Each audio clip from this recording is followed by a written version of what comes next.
I'm not sure if it's to Washington or just Seattle, but there is a just cause ordinance. So you cannot evict someone unless they have violated one of the 16 points of just cause 4 times in a 12-month calendar, and Wow. they have to be served a notice each time. And then if it's the fourth time and it's been a year and 2 days, the clock starts over. So that's very challenging.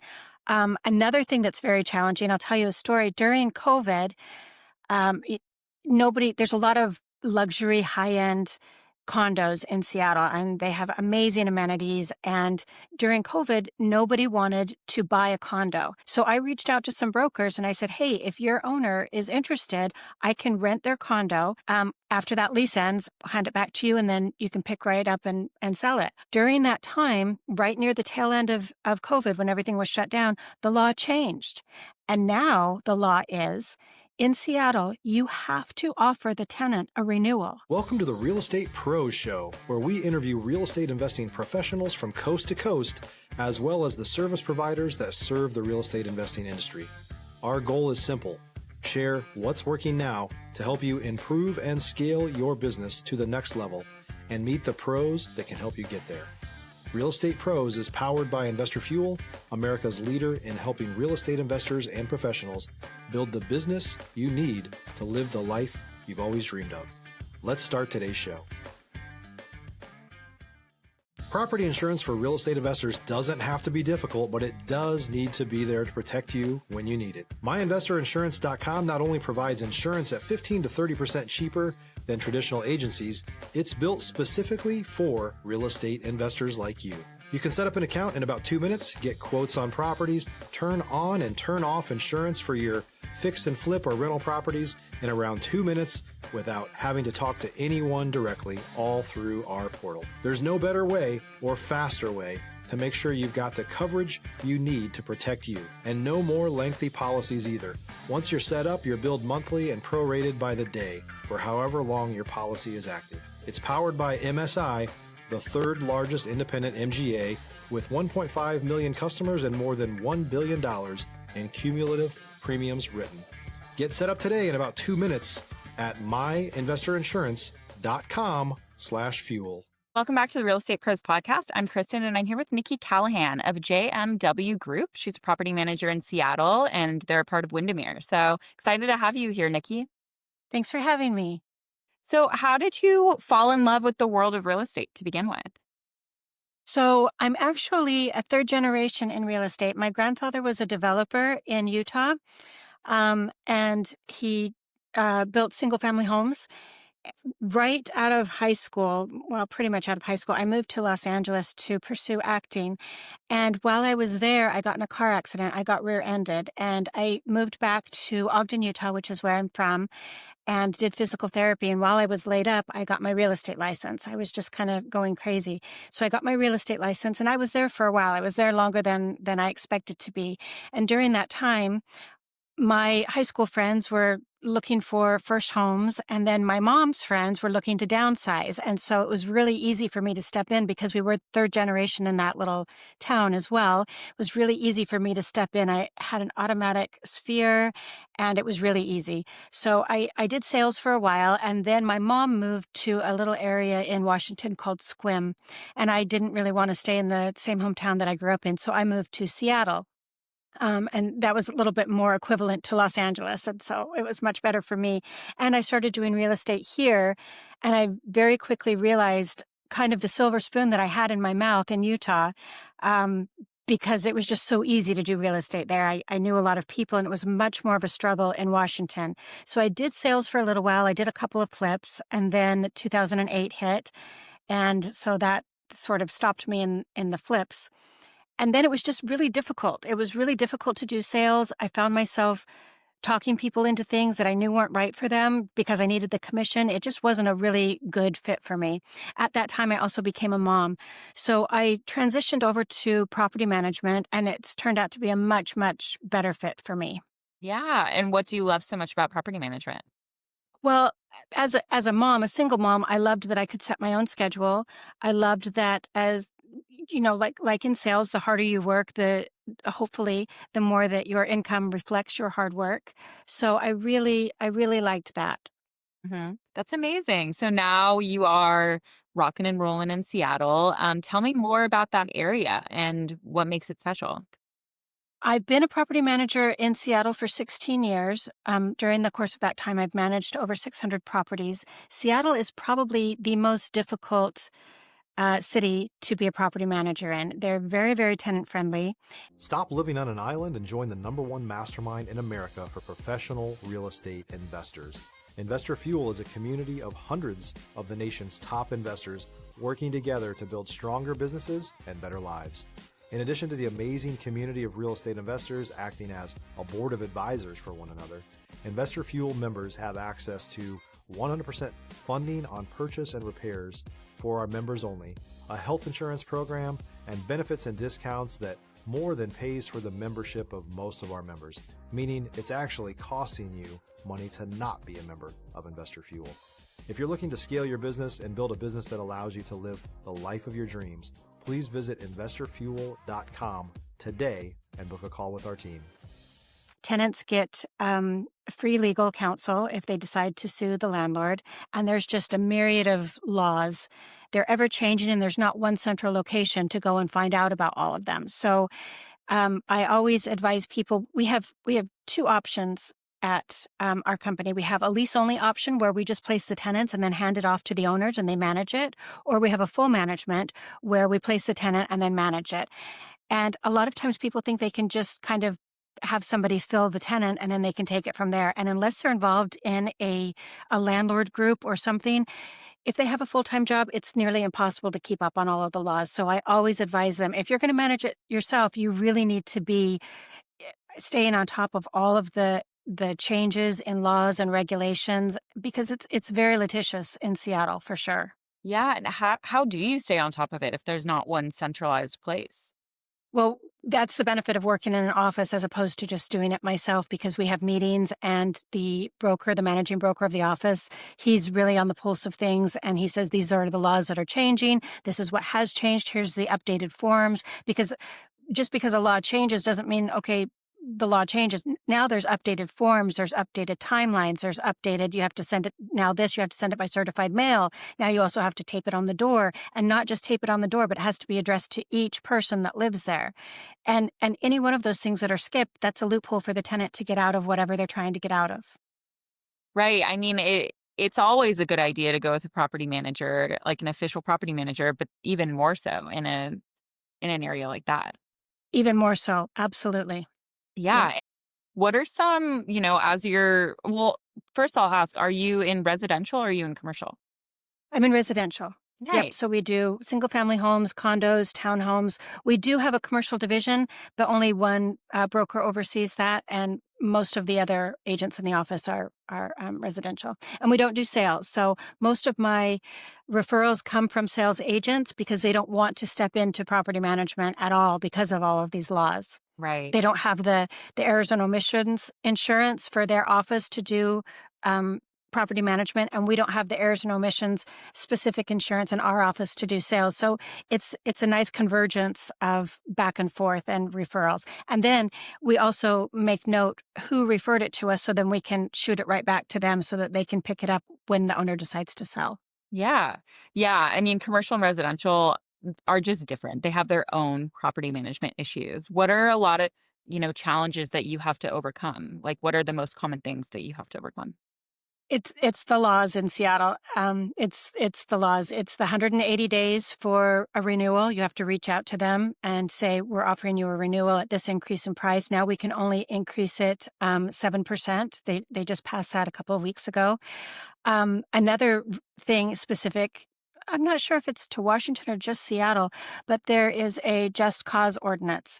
So you cannot evict someone unless they have violated one of the 16 points of just cause 4 times in a 12-month calendar. Wow. And they have to be served a notice each time, and an official certified mail taped to the door. And they're lease violations, but they can get away with things 4 times in a year. And then if it's the 4th time and it's been a year and 2 days, the clock starts over. So that's very challenging. Another thing that's very challenging, I'll tell you a story. During COVID, there's a lot of luxury, high-end condos in Seattle, and they have amazing amenities. And during COVID, nobody wanted to buy a condo. If you're looking for consistent, high-quality leads, look no further than Investor Machine. Investor Machine isn't just another agency, it's the most sophisticated, data-driven lead generation company on the planet for real estate investors, and serves the role of being not just a lead generator for your business, but a marketing partner that is helping you achieve your goals along the way. Go to investormachine.com to learn more and schedule a call with our team today.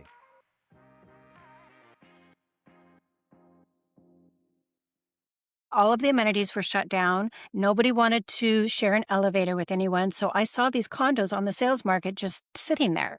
So I reached out to some brokers and I said, hey, if your owner is interested, I can rent their condo, kind of get them out of what might be a little bit of a pinch. And then once this is all over, after that lease ends, I'll hand it back to you and then you can pick right up and sell it. Well, during that time, so I got a lot of business from that, from these high-end condos that were just sitting there. During that time, right near the tail end of COVID, when everything was shut down, the law changed. And now the law is, in Seattle, you have to offer the tenant a renewal indefinitely until they say no. Unless you're moving back in, and then there has to be certifications and notarized forms and all of that. Unless you're moving back in, even if you want to sell it, it has to be sold then as an investment property. So that really threw a wrench into all these people that were hoping just to get out of the pinch and rent it for a little while. Now they're a perpetual, reluctant landlord, and they never intended that to be. So that's another thing. You can sell a single family home, but of course you have to wait it out until their lease expires. But condos, townhomes, anything else, you have to continue to offer the tenant a renewal.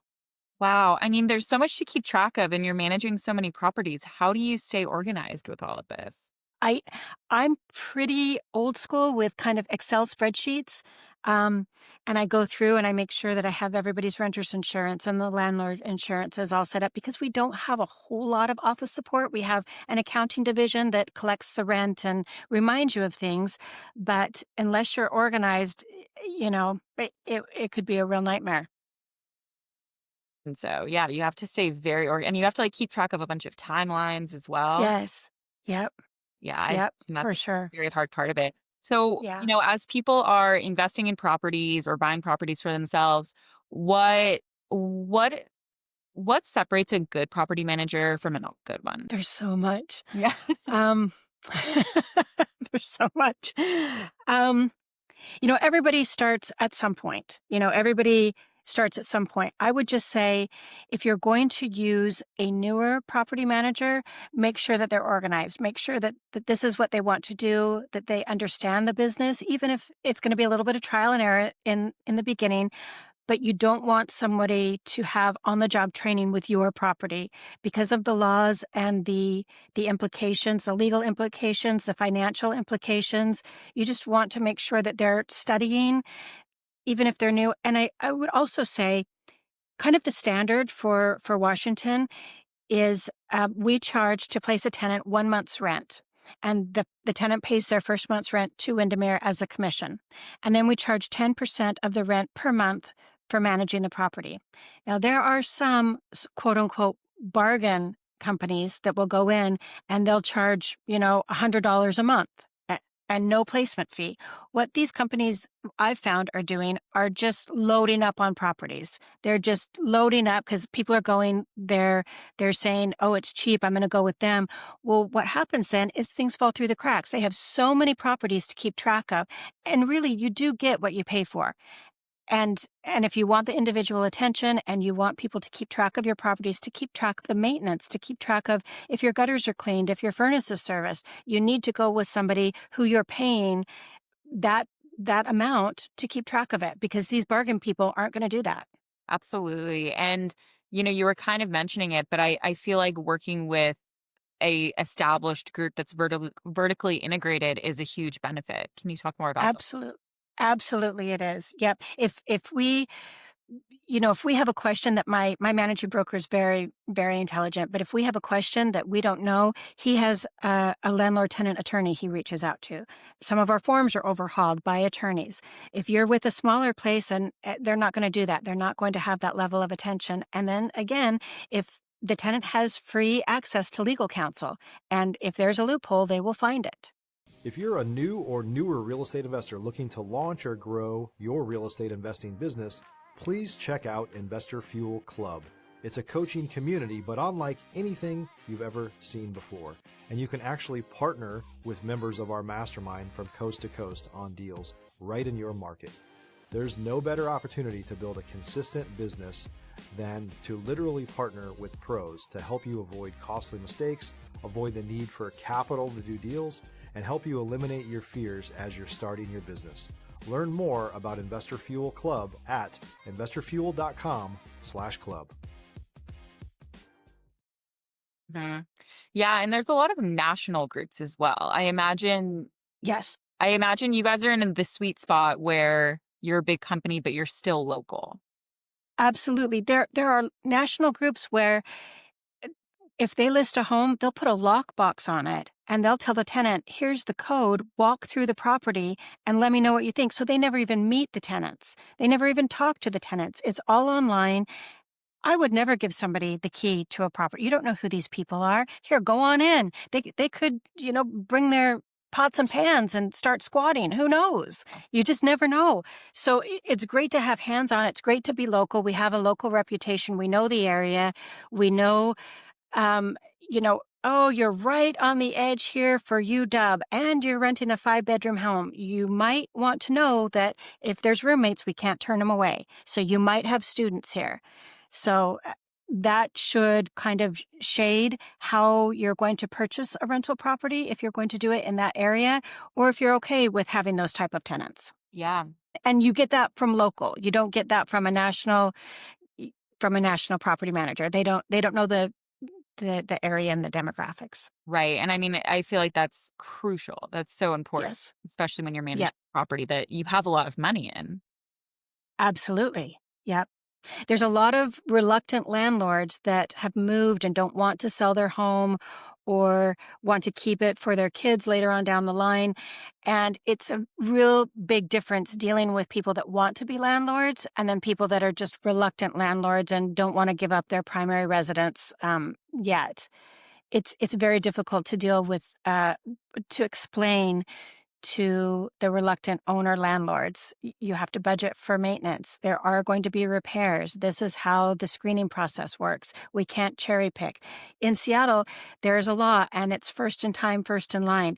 You need to, when you're advertising a property, put out the minimums, the minimum credit score, the minimum income, if you accept pets. And then the first person to apply that meets those minimums has to be given the opportunity to sign the lease.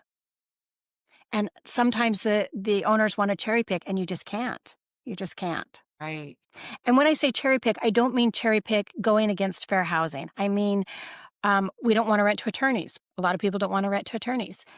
We don't want to, this person makes more money than this person. Well, but your minimum was this, and they meet the minimum. So cherry pick in that way. Honestly, I used to cherry pick. I used to cherry pick because I do my own showings.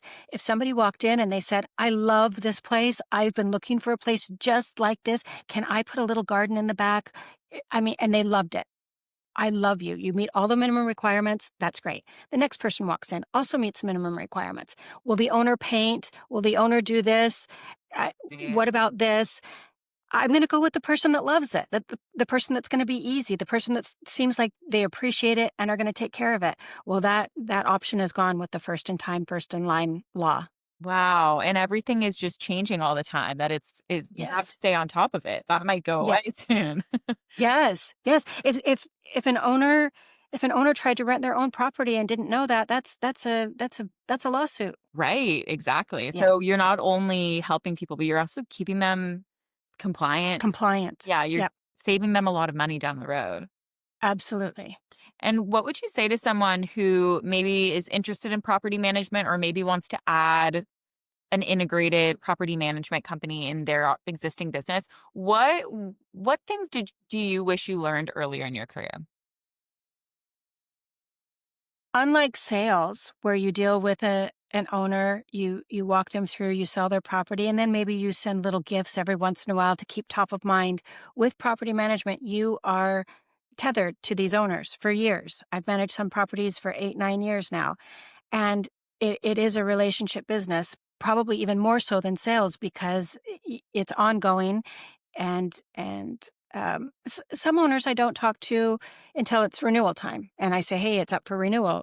But other properties have a lot of problems, have a lot of tenant problems, have a lot of maintenance issues because they're older, and you are in constant contact with the owner. So it is a relationship business, and if you don't, I'm at this point in my career, in the very beginning, I would take whoever because I needed to build my portfolio because it is commission based, and until you have a portfolio, it's tight. It's really tight. I would take anything. Now, at this point in my career, if I get a bad vibe or somebody snaps at me or whatever, I say, I don't think I'm the right property manager for you.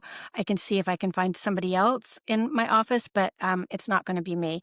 And that has given me so much freedom and so much peace to know who I'm going to click with and who I'm just not. And I'm going to save them a big headache as well. So we're not butting heads for years. That's a really important part to know if an office is thinking of adding property management, and also for the new property managers, you're going to have to bite your tongue a lot in the beginning to build up your portfolio. And then later on, you can choose. Yeah. No, I think that's a really good thing to call out. Yeah, I imagine because it's a relationship business, but unlike sales, you're not necessarily helping someone through a really happy time in their life. You're probably seeing them at a bad moment in their life if something's broken or whatever, so they're angry. So you have to learn how Yeah, to deal with that. it's a real balancing act because you need to fix things for the tenant. Obviously, it has to be, habitable, but then you also do need to watch the bottom line for the owner. So it's a balancing act, and sometimes what tenants complain about, it doesn't need to be fixed. But other times when the owner is saying, I don't want to do this, you have to do that. Right. Right. Yeah. Well, I mean, all the more reason to get someone experienced like you. Please tell everyone where to find you. Sure. So for property management, it's Nikki at windermere.com.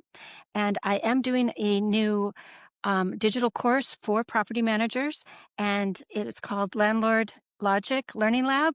And that is going to be launching for Seattle next week to kind of help the people that want to try and manage their own properties, sort of um, illuminate the laws and mandates that are in Seattle. And that is info at landlordlogic.com. Oh, that's amazing. So you're helping people with all the knowledge that you've gained along the way. I'll tell you, a lot of times when people come and they just want me to place the tenant, and I do that and I tell them there's a lot of laws. Here's the RCWs. You should look them up. 6 months later, they're calling me. So this happened. And so I can't really say you only hired me to place the tenant. I help them as much as I can. But I think that this workshop, this digital course is really going to lay out everything current to date that people are going to need to manage their own properties in Seattle. That's amazing. Well, that's awesome that you have that available. So I encourage everyone to check that out and check out Nikki, email her. Thank you so much for being here. Thank you so much for having me. Awesome. And thank you everyone for listening, and we will see you back next time. Bye. Thanks for joining us for today's Real Estate Pros Show. You can learn more about the amazing benefits of the Investor Fuel Mastermind community, including surrounding yourself with hundreds of other rock stars, 100% financing for your deals, and members-only discounts from vendors you're likely already using that, as a member of Investor Fuel, will save you more than the cost of your membership. Visit investorfuel.com to learn more. If you're interested in joining us as a guest of this show, please visit investorfuel.com/pros to apply. You can also check the show notes for access to free resources, how to get access to world-class lead generation, and much more. Don't forget to subscribe so you never miss another episode. Have a great day. We'll see you on the next show.